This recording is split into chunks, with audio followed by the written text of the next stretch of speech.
great Bill Duffy, who I love, so that's who you're hearing and listening to. But let's not forget, Rob Pelinka is and always will be a Kobe Bryant guy. And so when you think about, forget that moment in the locker room, he should have gave the game ball to LeBron James. I feel LeBron felt some type of way. But let's talk about this roster that they put in place. LeBron James knows what a championship roster look like. LeBron James also this season came out after they finished playing the Oklahoma City Thunder and said, that's the championship roster. In the regular season, he said that. So he was shooting a slug at Rob Pelinka to tell you, hey, man, you need to be-unsay this roster and upgrade in certain areas. LeBron James wasn't happy when they signed DeAndre Ayton this offseason because we all know, we thought that DeAndre Ayton, a lot of people thought that he was going to change. But Stephen A., I'm going to steal one of your lines. Damn it, if it walked like a duck, it quacked like a duck, it damn sure ain't a giraffe, okay? It damn sure ain't a giraffe. You usually say a mongoose, I'm going to say a giraffe. I know, but I want to put my flavor to it.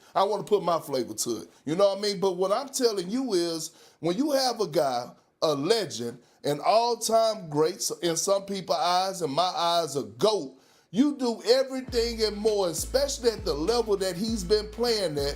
You do everything and more to surround him and that team with the pieces to actually go out there and contend for a title. So Rob Pelinka, out of any other person, that's the person we need to be highlighting because he hasn't been doing his damn job when it comes to putting pieces around Luka and LeBron. Now he has a big decision to make, and that decision is going to be who you going to pay the bag to this offseason. Is it going to be Austin Reeves or is it going to be LeBron James? You know where I stand at. You better get that bag to LeBron James and put it out in front of him and let him come back and be that second option to Luka Doncic. Perk, you know better. You know what this is about. Have the Lakers taken LeBron James for granted? Sure, you can make that argument. But let's put it where the ghosts can get it, Big Perk. They don't particularly like him. That's what this is about more so than anything else. They'll never admit that. You understand what I'm saying? I'm saying there's denials all over the place, just as I said that statement. Oh, my God, I know that Stephen A. didn't just say that. Perk, I'm going to lean on you, who's been doing a great job covering the NBA all of these years, and obviously you're incredibly connected. You know that Clutch Sports, Rich Paul, and obviously by extension LeBron James has turned them off. When they made the trade for Russell Westbrook that ended up being disastrous, you understand, they felt like LeBron wasn't accepting accountability. When there were narratives put out there that the organization was the issue and not LeBron James, they knew it wasn't them putting that stuff out there. You and I have talked about this. Most NBA analysts talked about this because what have we lamented over the years? As great as he is, LeBron James is on the Mount Rushmore of basketball, one of the greatest players to have ever lived. He's also one of the greatest manipulator of narratives we've ever seen. Put Perk up on that screen, and I dare you to look at me and tell me I'm lying about that. You know there's nobody, there's very few people on the planet Earth more skilled and more committed to controlling narratives than him. You've said it before, Perk.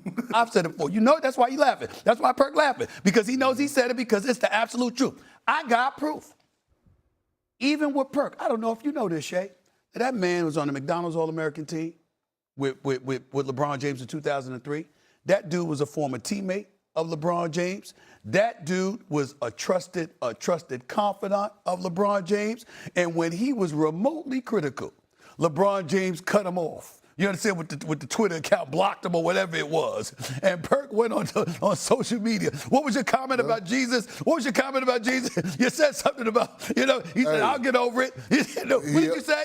Hey, S.A., everybody that ain't follow Jesus Christ. That's right, he said. That's what he said in response to LeBron. Because why? Because Perk was making the point, we are out here covering the game of basketball. We are doing our jobs. And this brother is getting mad at me, meaning Perk. And he's somebody that I've known since childhood. And you tripping over that. Perk was like, please. That you ain't worried about it. You know this, okay? Mad respect to somebody like a Rich Paul, who's done a great job with Clutch Sports and all. Ain't nobody here to cast any aspersions. But we all know over the years, not recently, but over the years, how fixated they were on manipulating and dictating narratives. Well, the Lakers were on the brunt end of all of that. The Lakers had to deal with that. And so what I'm saying is this: LeBron's greatness is not to be questioned.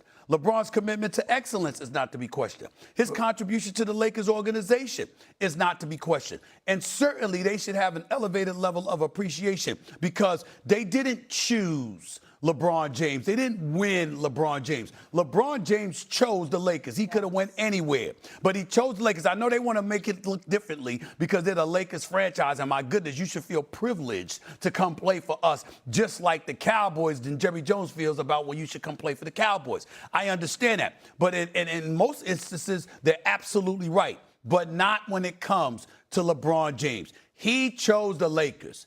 He wanted to go to the Lakers. He made it very, very clear that's what he was doing. There was no sweepstakes that they competed for where they won him. He chose them. But it doesn't negate the fact that along the way, because he is who he is, and he's fixated on controlling narratives, that he didn't turn them off over the years. And when you see any kind of reluctance or tensions or pensiveness about them wanting to be, as a player, how could you not want LeBron James? Of course, as a team, you want LeBron James because he's too great not to.